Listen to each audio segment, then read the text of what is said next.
اقبل العذر واقبل واعتبرها مزوح وانت تقدر. وقالوا العفو فالمقدرة، والله اللي سفينة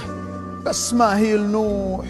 والعصا ما هي الموسى، سنابل ذرة هشة وكني يمشيلي على سطح لوح في محيط الظروف، وما قدرت أبحره جيت لك عاشقا في هالأماني تلوح، وشاعر يعشقون البيت من دفتره لا ترد الهقاوي، وانت وجهك سموح ولا تخلي عتابك لي ولا تذخره، لكن الباب فكه الجفول الطموح، دام باب الحياة نهايته مقبرة.